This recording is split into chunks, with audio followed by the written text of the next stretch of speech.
Attention crew, this is your Captain Caliban speaking. This is a supplemental episode of Enterprising Individuals, where we bring you news and tidbits from the world of Trek, also interviews with special guests, and a few little surprises along the way.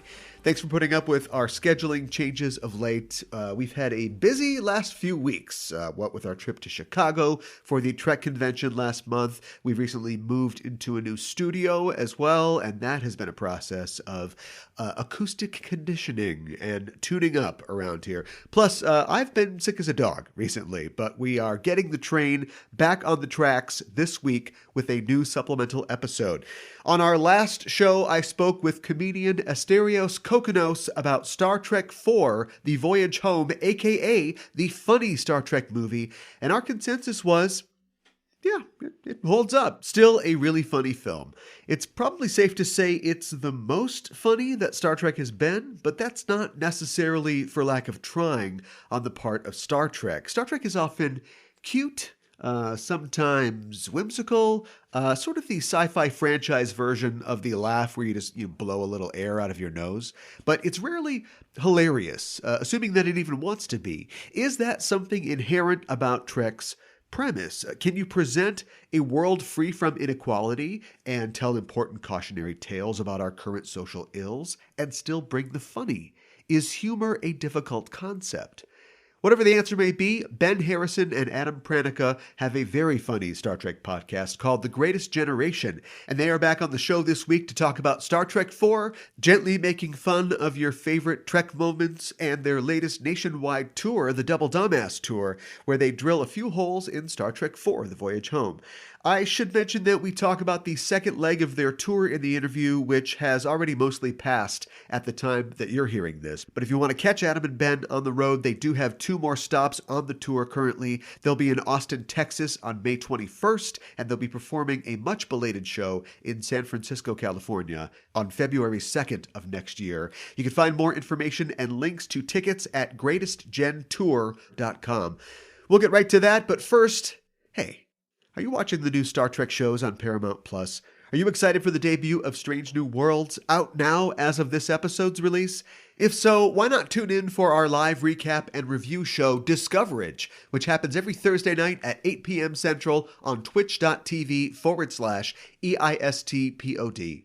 Every week, my co-host Ella and I are joined by special guests, and we talk about the newest episode of the latest Star Trek show. We're going live tonight, Thursday, May the 5th, a little early, actually. We're going to start up around 7:45 p.m., because we've got a lot to cover. We were off last week, so we'll be talking about the last 2 episodes of Star Trek Picard, Hide and Seek and Farewell, the finale of Picard Season 2. And then at 9 p.m. Central, we're talking about the titular premiere episode of Strange New Worlds.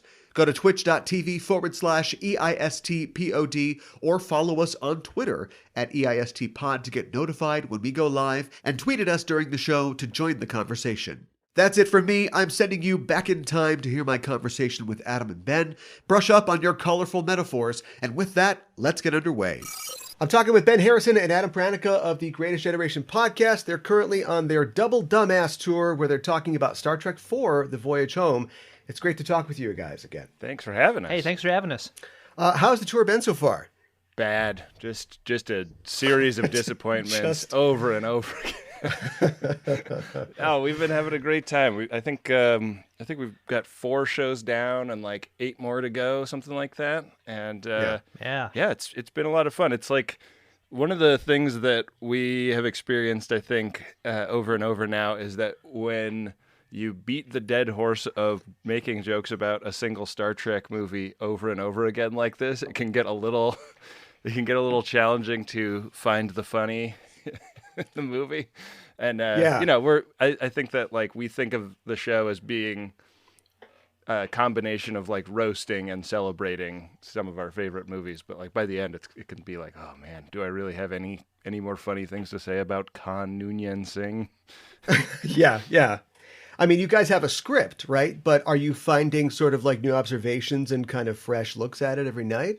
We don't have a script. Oh, there is no script at all. It is, I feel like the difference between like making something from a recipe and cooking.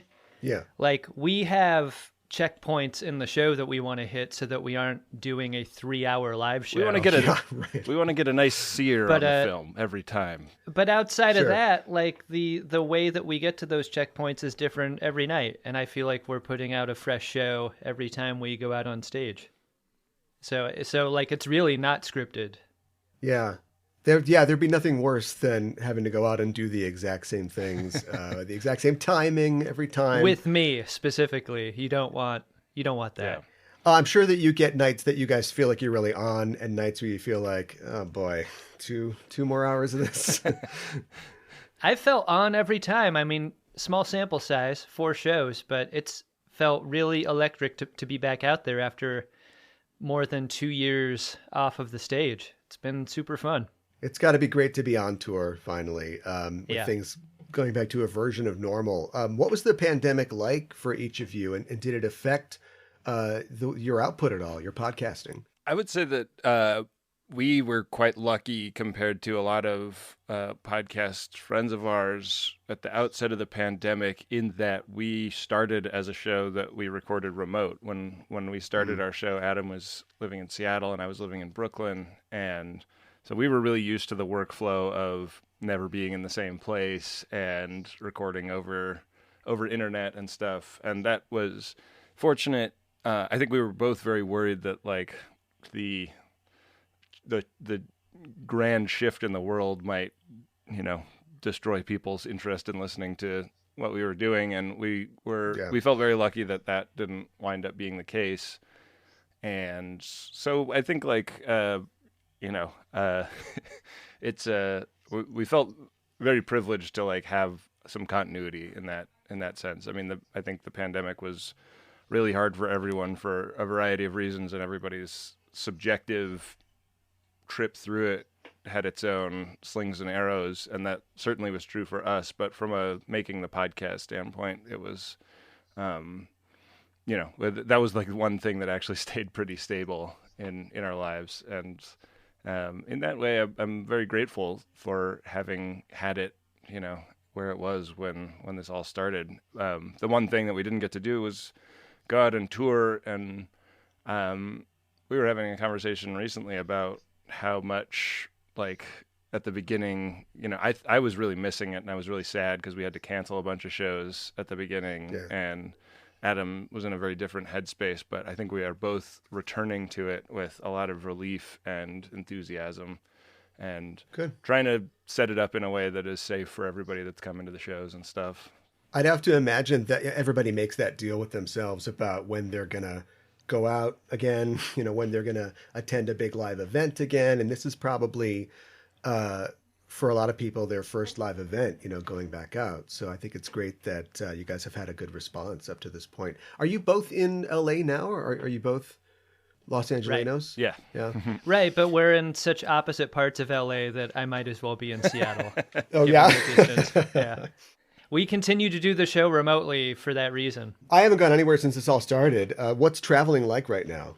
I think the act of travel is the same as it's always been. I mean, the airports and the train stations and whatnot and the hotels are the same. I think what's been really interesting is seeing the differing levels of careful that different cities are during this moment in the pandemic. Like we've been in Chicago, Milwaukee, Minneapolis, and Toronto now, and they all are a bit different in how careful they're being at this moment in time. And that's been not unexpected. Like that didn't surprise me at all, because LA is really a place that does its own thing in that regard. But yeah, I'm excited to see how Portland and Seattle do it. The last time that we talked, you guys were in the second half of TNG on the show, and since then you've gone on to cover DS9 and Voyager. Has it really been that long? I think so, yeah. Wow. Yeah. I don't remember ever talking to you. So. Oh, okay. Well, there you go. Well, in your defense, though, Adam has the memory of a goldfish. So. Okay. Right. That's why every show that we do on tour feels like a new experience to me. Yeah, no, that's what. Yeah, we were talking about TNG. You were just wrapping it up, and I was asking you if you guys were going to go ahead and do the other shows, and of course, here you are now. Yeah. And you're covering the new Paramount Plus shows as well. With The Greatest Discovery. So what's the plan? Do you go all the way through to the end of Enterprise? I'm so obsessive compulsive that like I'd have a real like physical reaction to not doing all of them. Yeah. Yeah. Yeah, I think as far as we can tell at this point, this is our job until it isn't. Until they stop making track. We talked last time about your history with TNG. What was your exposure to DS9 and Voyager before you started covering it? So I think Adam had watched some of DS9 here and there, and I'd watched all of it when it was on television, and then I fell off watching it on TV like mid Voyager, but then went back and watched Voyager all the way through when Netflix streaming started, and that was, like Star Trek was one of the first things that was like there were all of the seasons of all of the series on Netflix for a long time, and so eventually I was like, I want to get back into it, but it was in a binge mode, like have it on while I'm doing stuff kind of way, where I wasn't like watching it super carefully. So Voyager, as we have watched our way through the first 3 seasons now, has been a very interesting experience for me, because it's like watching a show for the first time in a lot of ways, except for I do remember like some of the like weirdest stuff, because it's just like, I can't believe how weird that was. Yeah. I was like vacuuming when the salamander people were revealed at the end of the Tom Paris goes past the warp threshold episode. But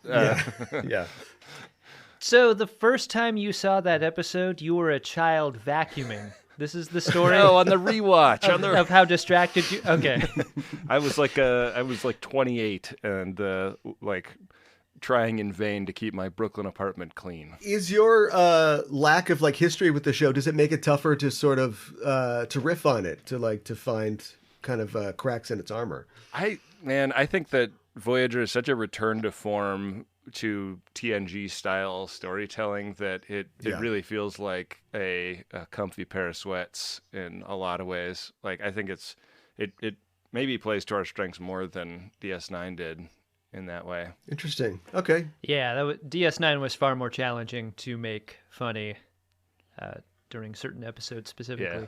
Yeah. And when we do, boy, do we hear about it. How dare you make this serious thing fun? That's your mandate. Find the dick jokes. Push through it. Yeah, right, exactly. Yeah. You've been doing this for a while, since 2016, is that right? That's right, yeah. God, really? And you've always been upfront about the possible niche appeal of both Star Trek and your show, even while you've been very successful doing it. And one aspect of that niche appeal is like the bits and the inside jokes that you've created and have brought with you as you cover new shows. And I'd imagine by the time that you have finished, you've wrapped Enterprise, anybody who tries to drop in at that point, any new listeners, it'll be Greek confront to them. A whole new language of Star Trek gags. Yeah. Yeah. You'll need Mark Ochran to come in and develop a syntax for your new language of gags. Yeah, I mean, I hope that our forgetfulness is low key a strength of the show, because we do eventually just like not remember why we would say something or that we should say it, and and then we get it from a certain kind of listener that is like, why didn't you hit this drop at this moment? It's like, man, I didn't even remember that one existed. Yeah. We'll be reading our own wiki before we record episodes at that point. Yeah. Do you plan on, have you talked about covering TOS at all?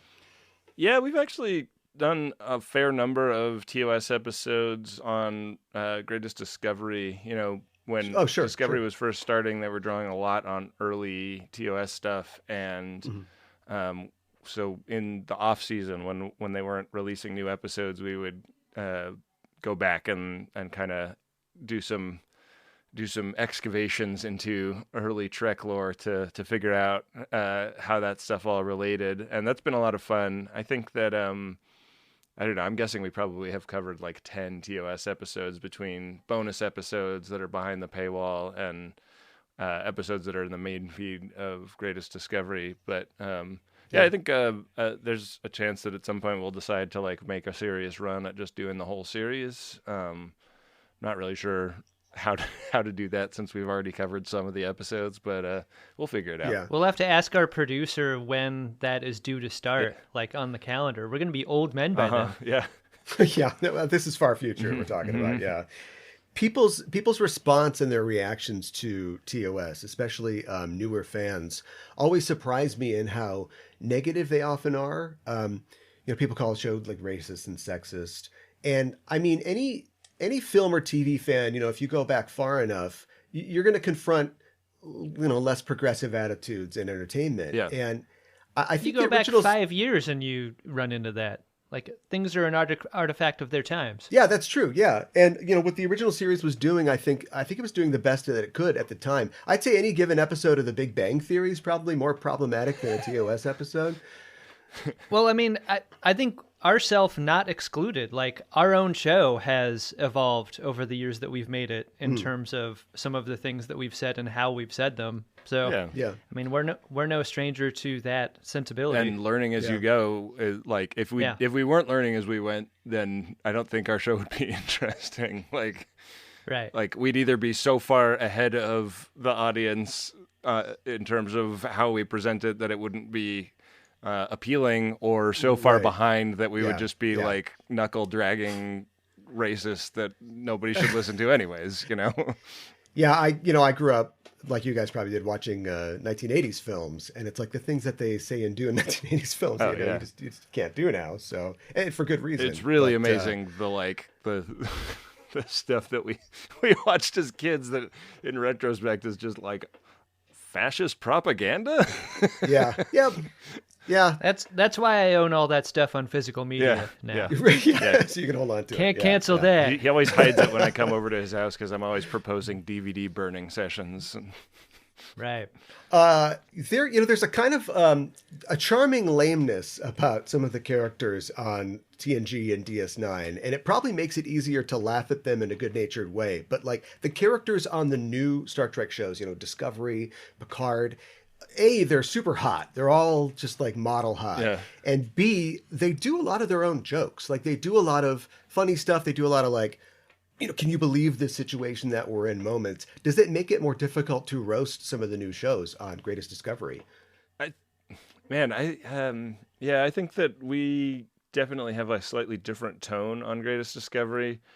I think that the difficulty in roasting it may just be in the like density of the material as much as it is the tone or the sexiness of the material.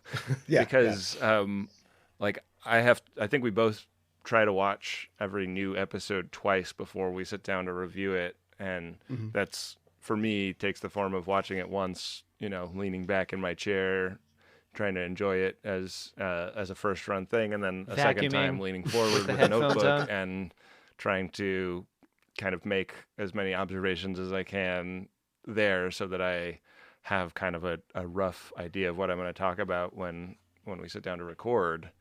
And the pages of notes that I generate for a episode of Star Trek Discovery are twice as long as the pages of notes I generate for an episode of Voyager or DS9.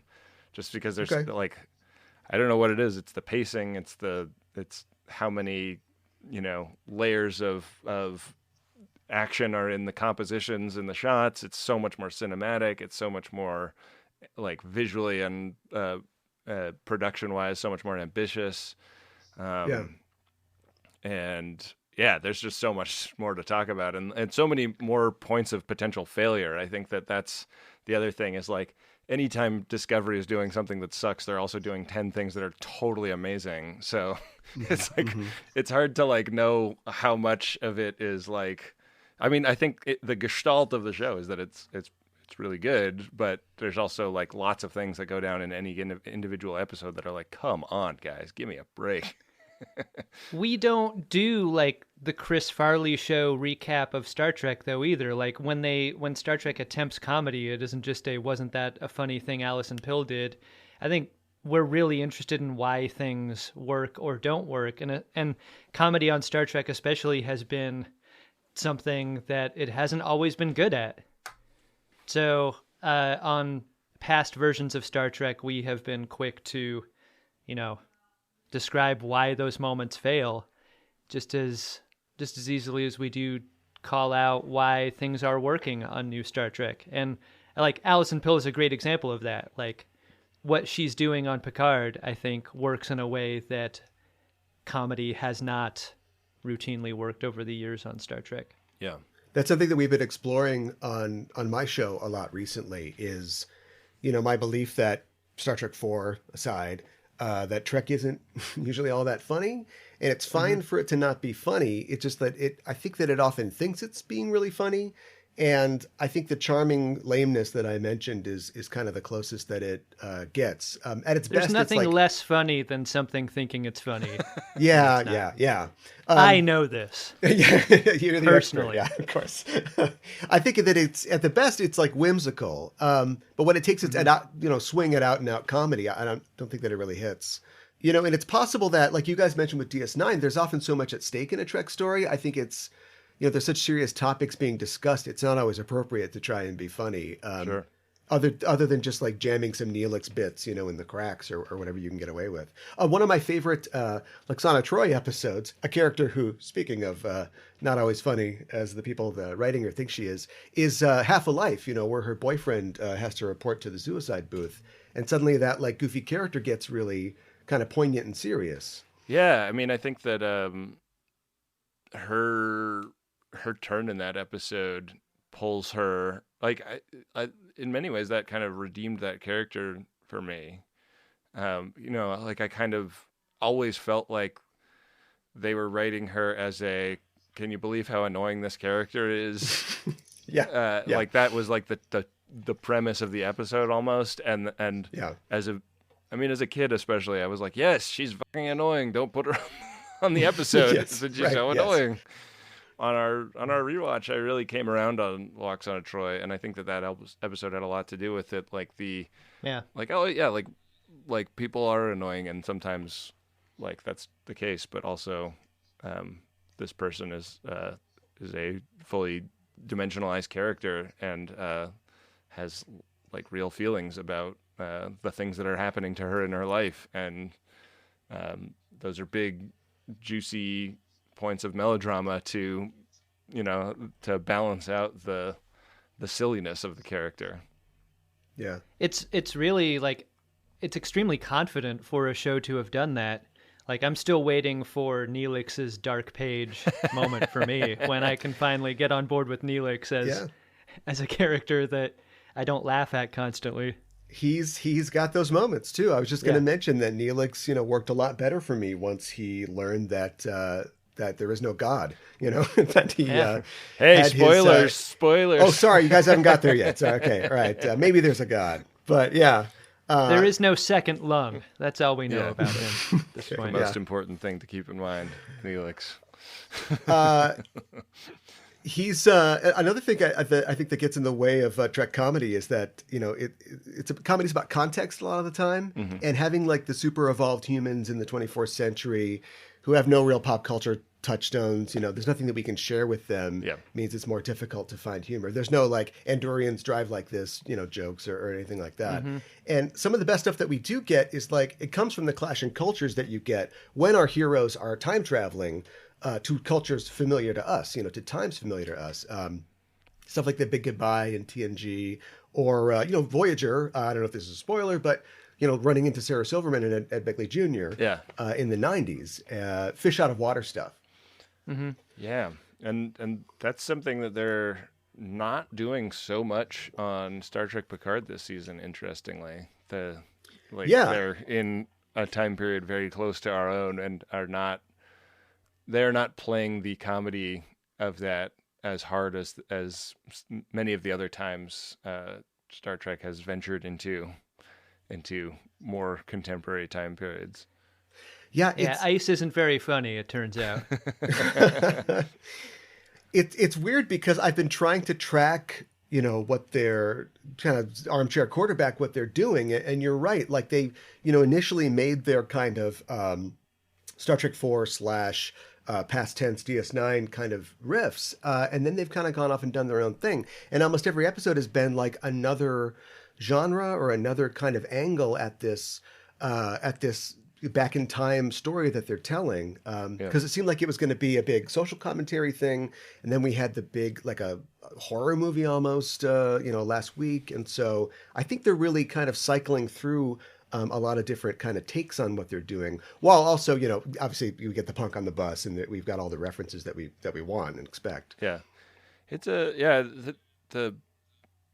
the word on the street is that it was a really tough shoot, a lot of reshoots, a lot of, challenges with, shooting during a global pandemic and a lot of rewrites and disputes over, where the script needed to go and stuff. And it's really kind of like, I think that you can see the evidence of that primarily in how many times there is dialogue that is like a character facing away from the camera and you don't see their lips moving. And we're going to get that. Right. And it seems like it's maybe like looped in or something. But like, other than that, like, I think that so far it has the ventriloquist really sea story is an example of that too. The ventriloquist sea story. Oh yeah. Is kind of shoehorned in there. I didn't ever expect Jeff Dunham to be a character in Star Trek Picard. Lower Decks is a comedy show. It's made a lot of hay out of pointing out the absurdities in Trek. Do you see Lower Decks as a kindred spirit to what you do on Greatest Gen? Absolutely. Yeah. And when you talk about when you asked earlier about how difficult it is to do a comedy show about comedic moments in Star Trek, I mean, there it sits, right? Like that's an entire couple of seasons of just that. And I approached that project with some nerves. Like, could we do a funny show about a funny thing? And we've done a couple of seasons about Lower Decks, and I think we've made some good shows about it. I love Lower Decks. I think it's maybe my favorite new Star Trek show. Yeah. One of the things I really like about it is I like some of the original takes, and I like what they're sort of adding to the canon of the universe. But I also like that not all the jokes have to be like super original. Like, as you guys have proven, like there are jokes that we all have kind of told about these episodes and these movies over years and years. And it's good to just see them be kind of canonized by an official Star Trek thing going, yep, that's the joke. That's it. Yeah. Right. But bar trivia isn't a show. And what makes Lower Decks really good is that like they've developed really interesting and fun characters around those elements. And it really works. Yeah. I think. I think most people's impression of the post-DS9 series Voyager Enterprise is that they're not consistently as good as the earlier shows. And often on the show, when you guys run up against a particularly bad hour of Star Trek, you choose to drink your way through it. Have you been drinking more while covering Voyager? We aren't intentional about drinking for specific episodes. I want to be clear. Like that's pretty much a luck of the draw condition for our show. Okay. We have a mechanic in the show where at the end of every episode we have a board game that is custom for our show that determines with some degree of randomness what our next, like if there will be any twist on our next episode. So the one I don't know when this episode is coming out, but the episode we released today, Adam and I both had to record from a bathtub. So Adam set up a laptop next to his bathtub, and I set up a laptop next to my bathtub, and we recorded it. And unfortunately, our producer edited it. We released it. The episode in question has nothing to do with being wet or being in a bath. It's no water, just in a tub. It's just how the board game unfolded for us, and I think we had to do that twice in season 3 of Voyager already. So, all right. The board game has really been haunted of late. But I think some of the lesser episodes are opportunities for us to have the most fun. Like there are some episodes in season 3 of Voyager that many of our viewers don't remember watching the first time through. And then when they do with us, they're like, I can't believe the Darkling was an episode. Right. And I can't believe it was that bad. But it was really fun to watch that with us. So those are good chances for us to come up with new bits or have some laughs. Well, your current tour is about Star Trek 4, a.k.a. the one with the whales, a.k.a. the funny one. Why was it time to cover Star Trek 4? Because the last tour we did, we toured Star Trek 3. Yeah, the cruelest. That's been how we've done it. The cruelest thing about this tour has been that we've like booked it and rebooked it a whole bunch of times just because we thought things were opening up and then they weren't, and then we didn't want to do it in a way that we wouldn't be confident it was reasonably safe for the folks coming and for us. Mm-hmm. We don't want it to be the Greatest Generation Super Spreader Tour 2022. Yeah.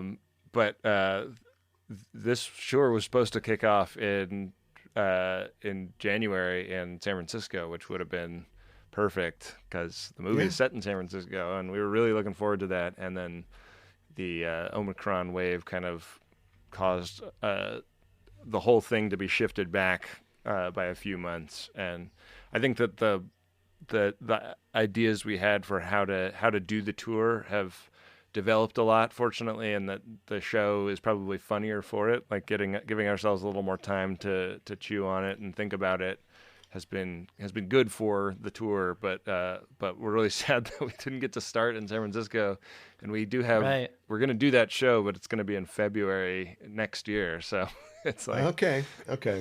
We also didn't get to end our last tour in the way we wanted to either. We still had dates on the books for our tour about Star Trek 3 that we weren't able to get to. Yeah. So.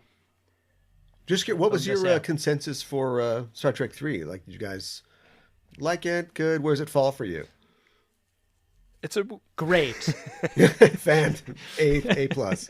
I mean, it's like it definitely feels like I think after Wrath of Khan, it's hard to top that, but it also it just feels like almost like a stage play, like how much of the episode is just set on that like fake set of the Genesis planet, and just kind of like going from area to area on that. I mean, there's a lot to like about the movie, but it's I mean, stealing the Enterprise is like one of the best sequences in all of the movies, I thought. Like, if nothing else, it gave us that. Yeah, absolutely. It also gave us Kirk missing the seat, which I think is one of Shatner's best acting moments of the whole run. Yeah. Like, I think there's some real high points in that film that we could appreciate. Yeah.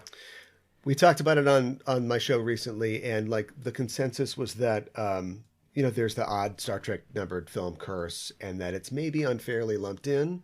But I think once you start pulling at that thread, there's an argument that TMP is very interesting. Star Trek 5 is like an amazing disaster, even though it is a disaster. But what I liked, or what I learned about Star Trek 3 is that like how much of what we would later see in TNG and just all of Star Trek going forward like came from that film. New ship designs and the redesign of the Klingons. And so it's like kind of the kernel of a lot of what you guys are talking about now. Absolutely. Yeah, there's a re-release of Star Trek the Motion Picture coming up. Pretty exciting. The original series, we were talking about Picard before, going back in time, and of course the original series kind of started that for our characters, future astronauts going back to the present day. And every Star Trek series, I think, has done that in some way, except for Discovery, which went forward in time. Right.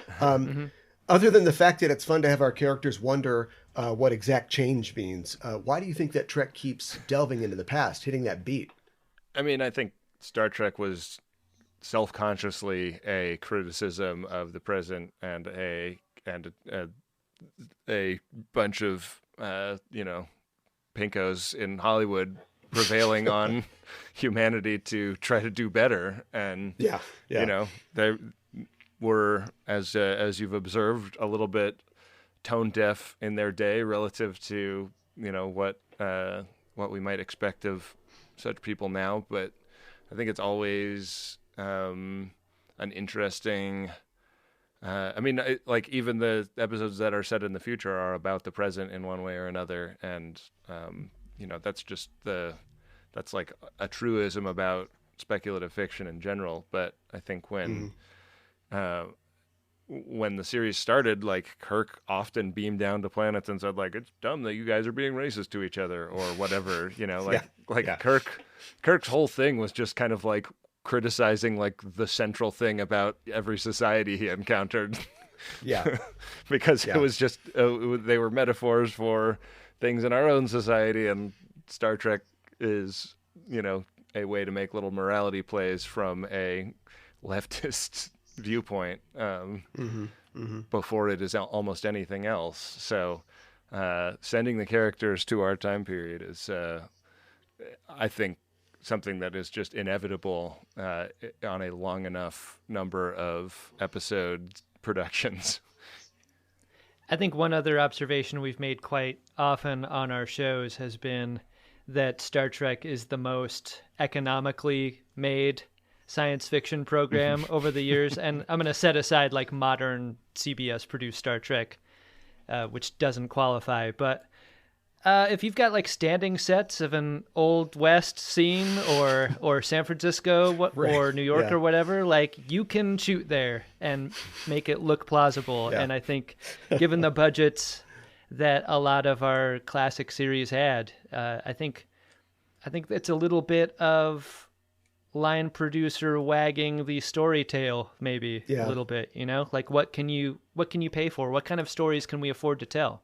Right. Yeah. Or what do we want to tell, just in terms of the environmental message, about the whales, and then of course, Nicholas Meyer, who already made a movie in San Francisco, writing the script, and it's like, well, what the hell? Let's just set it in San Francisco. Picard, as we've talked about, is presenting, kind of going after some of these timely topics. I mean, certainly in the case of them punching out ICE officers. In 1986, activism was a little more abstract, to our current sensibilities. I don't know how many people are familiar with the slogan "Save the Whales" and the kind of general progressive concern of the 80s. But I think the environmental message of The Voyage Home became a lot more relevant to the kind of climate crisis that we are facing today. Focus, save the humans is kind of the problem here. Screw the whales. And it kind of feels like a rare win too, doesn't it? Like the whales were saved. Yeah, right. Not entirely, but the program worked. Yeah, it's not a thing where Picard has to be like, oh, that's a sad end, and they kind of fly off. Yeah. In the 80s, you could have a Save the Whales bumper sticker or listen to We Are the World, and you could feel like you're doing your part. But do you think that it's Trek's responsibility to up the intensity of its commentary on our contemporary social ills? I personally feel like the commentary is best suited when it's the most subtle, and I reflexively desire for it to be something that a person discovers while consuming Star Trek, instead of an over and over again refrain with very specific dialogue. I just feel, I'm the choir that this show speaks to, so maybe my perspective doesn't matter in that case, but I think characters become more interesting when they're more nuanced, and when you hear exactly how they feel about a certain thing, they lose that interest to me. And I wonder if that's the case for other people as well. I want to see their actions betray those feelings in a way that I can discover as I watch, instead of being told. I think that's my position. I'm not saying I disagree with the positions the shows take at all, because I agree with them. But that's where I'm at. What about you, Ben? I mean, I as someone who doesn't see the as a person who is a member of a choir, I feel like it, we hear about this choir getting preached to a lot more than it actually does in my experience. I do kind of just love to see them, stomping the dicks of ICE officers in Star Trek Picard. I'm all for that. I would like more media to stomp the dicks of ICE officers. I love it. I love to see it. I think you have a tab open on your computer now that's just ICE officers' dicks getting stomped. If I could tune into a WWE, and there would be a heel character that's dressed like an ICE officer getting thrown off the top rope into a folding table, I would watch more wrestling. All of that stuff is good in my book. And I think that, I think that there is, when shows get didactic, they probably get less effective at advancing a message. But Yeah. To the extent that any actual political change comes from people watching TV shows, that's I'm fair. not sure that that's like really Star Trek's job. Even if it's set out to be a thing that does that. And, weirdly, it's been in so many different people's hands at this point. Like it is a big media franchise owned by a huge global mega conglomerate, and they hire people who are good at selling tickets to movies and getting butts in seats to make it. And they are not hiring for political viewpoint. So I'm not surprised that a lot of the newer shows, I'm not surprised when a lot of the newer shows don't necessarily hew to the Roddenberry ideal of what Star Trek is going to be. Like, I don't think that's surprising at all. I like Star Trek for more reasons than just its political underpinnings, and but I am gratified when it does take the time to have those opinions. So I don't know, sexually gratified when an ICE officer gets falls on a fence. Yeah, exactly. All of that, please. I was thinking about the fact that I think that Star Trek is the only allegorical thing that I consume. I don't, I'm not reading a lot of Jonathan Swift or C.S. Lewis or something like that. I did just enjoy the finale of The Expanse, and I think that The Expanse is a little more subtle about its commentary on, our modern world, but it's still there. But it's also so grim. Like that's the thing. I can't handle how bummery The Expanse is sometimes. I like The Expanse a lot, and I think that there's a lot that's really great about it. And I'm not done with this current season yet. And partly just because I get done with an episode, I'm like, ugh.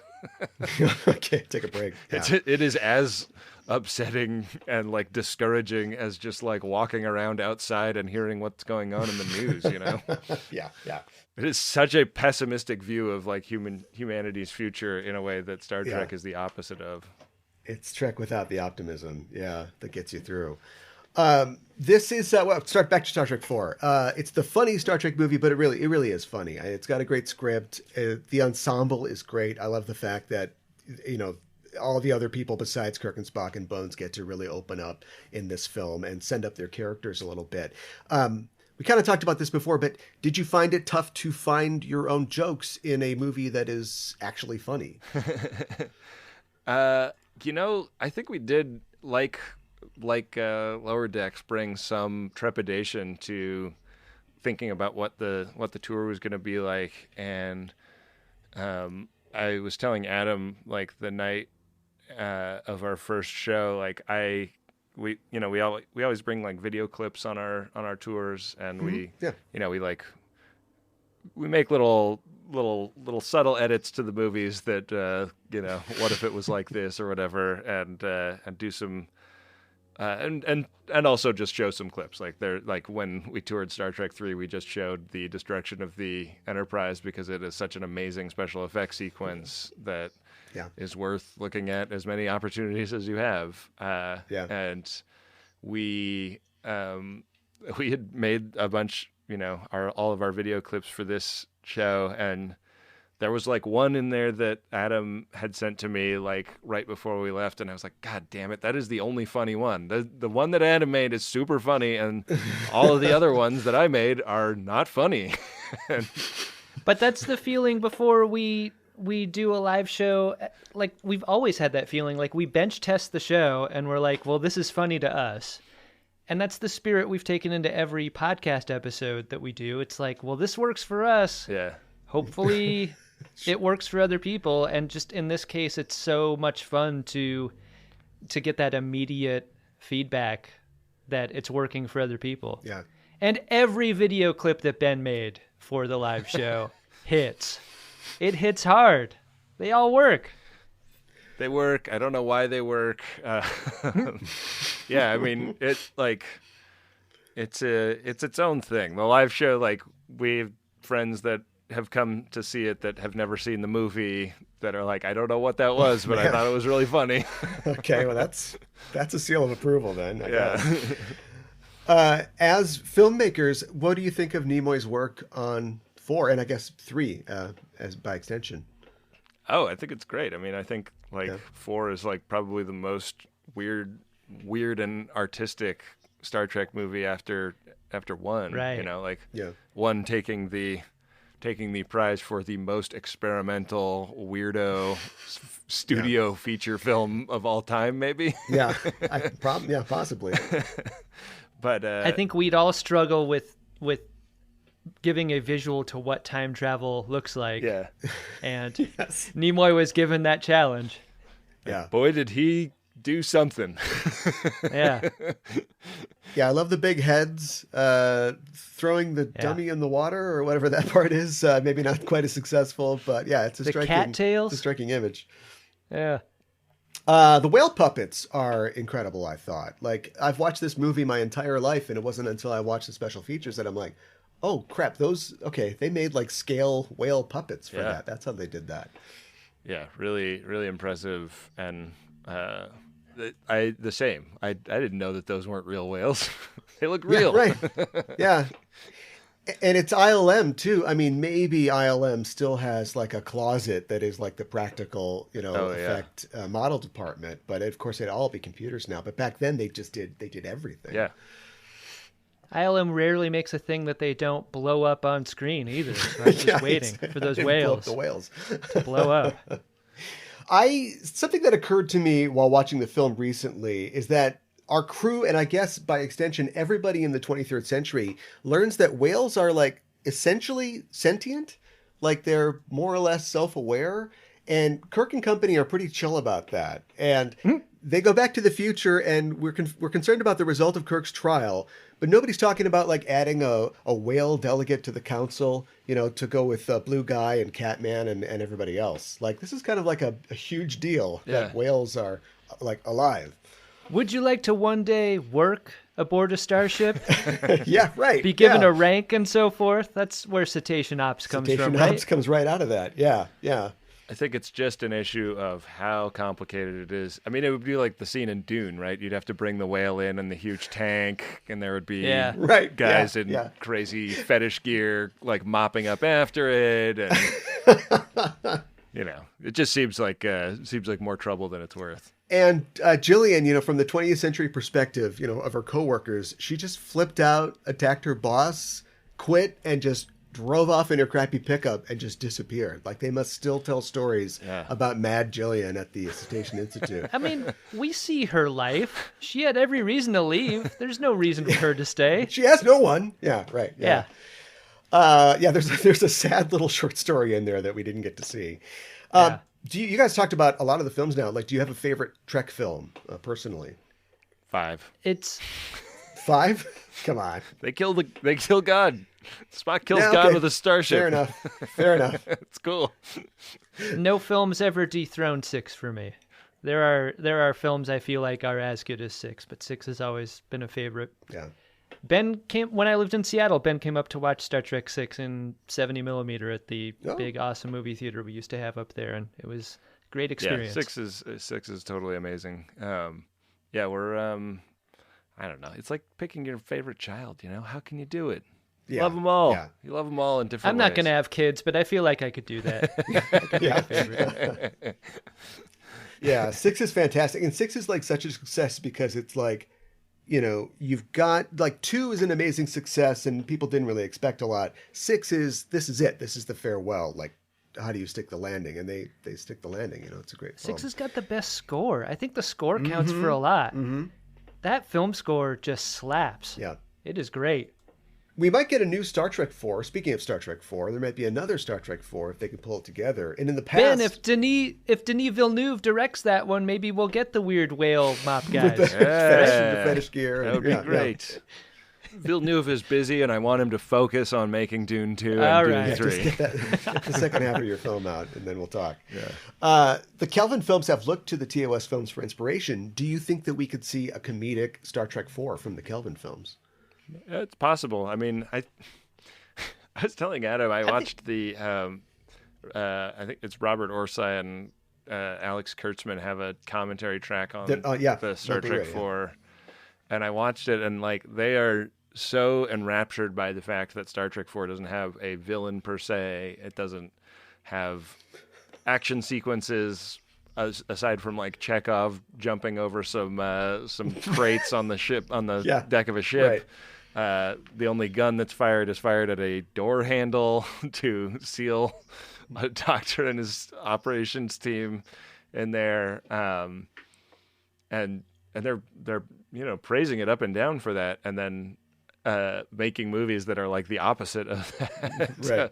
Yeah. So it's kind of it's interesting that I think that there are a lot of people working on Star Trek that are wistful for what Star Trek was and a little bit discouraged by the kind of economic demands of the modern movie business, which is you make big, flashy, blockbuster action movies that are extremely squeaky clean in terms of their like sexual politics and don't show any blood, and that way you can sell them in as many international markets as possible. And as long as you can like capture, all of the, if you don't get to sell the movie in China, you're screwed. You're never going to make your money back because it costs $300 million to make a movie, and you need to make $1 billion to justify the risk of that on most movies you make. So,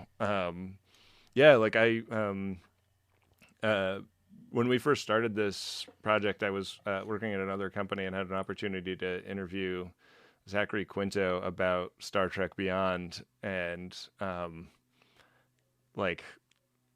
he was like, "Look, dude, like this is the film business that we live in. Like, these are the kind of movies you have to make money, and they're the age of taking a big swing on a like." And Star Trek 4 is kind of part of the same story in a lot of ways. Like Star Trek 4 was just hey, Back to the Future did great. Let's make our Back to the Future. We'll make a bunch of money if we do exactly that. And the fact that it is successful is more impressive in a lot of ways, since they were trying to capitalize on the success of a different movie. Like usually that fails, but in this weird case, it succeeded. Yeah. Yeah, I think whether or not they go in that direction is just about will. I mean, they certainly have the cast to do it. John Cho and Chris Pine can act comically. Like Chris Pine's work in the Wonder Women is really, really funny to me. Yeah. And John Cho obviously has a good comedy background too. So like those are just two examples within that cast. I think they could do any kind of genre bending that they want in films coming up, but it's just a matter of whether or not they want to do it in the way that Ben described it is so apt. Like every tentpole film, Star Trek or otherwise, needs to have the stakes existential and the budget existential in order to be greenlit. So I doubt our chances of getting like an actual comedy genre Star Trek film, but it would be nice if we got a little more into it, because I thought After Darkness might have been just a little too dark, or Into Darkness, I mean. Yeah. The other side of that coin for Star Trek 4 would be the social commentary, and the Kelvin films have mostly shied away from a social commentary, I think, as well. I guess, speaking of darkness, Star Trek Beyond was kind of like a Heart of Darkness riff, kind of a little bit. So what do you think the Save the Whales portion of the new Star Trek 4 might be? Oh, man, it's hard to say. I mean, the other thing I learned in prepping this tour was that they didn't have whales as the idea when they started writing the script. Like they had, we have to go back and get a flower that has a compound that is needed in a, or what, like it was like a disease for a little while that they were trying to solve. Like they knew that they wanted it to be a thing about how we're destroying our ecosphere and we need to get that under control so that we don't, look back in the future with regret. But like hitting on it being a charismatic megafauna like whales was like a late breaking development in beating that script into shape. And so, do you think Wally took that idea? given what they do with the plant in that movie? Oh, yeah, maybe. I mean, like, WALL-E is a great example of another movie that kind of, like, takes our present just, insane hurdle toward the brink of ecosphere collapse and makes great comedy out of it. Yeah, it's not subtle at all, but it really works. Yeah, and so I think that to speculate on like what a writer's room would come up with that would be good is really hard to do in a just kind of knee-jerk way, because I think that like Star Trek 4 and WALL-E are both examples of scripts that like changed a ton as they worked through like what those movies were going to be to find a good way of approaching a topic that is a bummer. Yeah. And Star Trek V is, a commentary on, I guess, religion and belief. There is a small portion of it that is like, the Paradise Planet, which is, I guess, a criticism of the current then peace process, or just the idea of gestures that countries make, heading towards peace, but not really committing to them. So yeah, I don't know. I don't know where that fits in between the explosions and the Beastie Boys, but maybe they can make it work. They'll figure something out. I'm sure we'll have some problematic peace process to criticize. Yeah. Or the Romulans are mining Bitcoin or something like that. Yeah. I'm just glad we're talking about the potential for more Star Trek. I mean, let's not forget we were out in the desert for a long time. That's true. Without anything new to talk about. So I think it's fun that we have these possibilities. It was very they're close. Dry. Yeah, there's always possibilities. Well, you're on the Double Dumbass Tour. You've got dates out till May, I believe, of this year. Where can people go if they want to find you guys and find out more about the tour online? So GreatestGenTour.com is where you can get tickets to our shows. Gen Tour.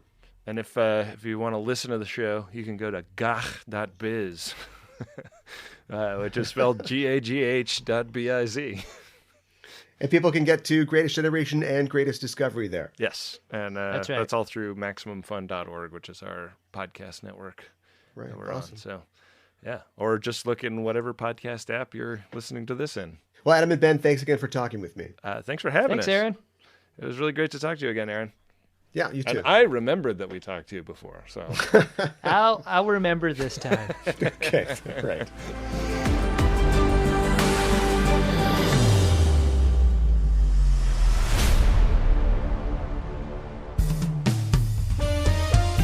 BackTrekking is back for an all-new season. Hi, I'm Caliban. And I'm Gooey Fame. And we'd like to introduce you to BackTrekking, the podcast that explores the real-world inspirations behind your favorite episodes of Star Trek. From historical events to classical literature to blockbuster films, we go where no pod has gone before to seek out the origins of classic Trek tales. Did you know, Gooey, that the TNG episode Too Short a Season was an allegory for the Iran-Contra affair? Yeah, only sweatier. Did you know that the Enterprise episode Regeneration was an homage to the John Carpenter film The Thing? Archer and T'Pol freezing to death over a bottle of whiskey would have been a controversial ending. As a dog lover, Archer would not like The Thing, I'm guessing. Oh my god, movie night is canceled. Join us every other Thursday for a journey back to the beginnings of the Trek universe. BackTrekking is available wherever you get your podcasts. No, Porthos!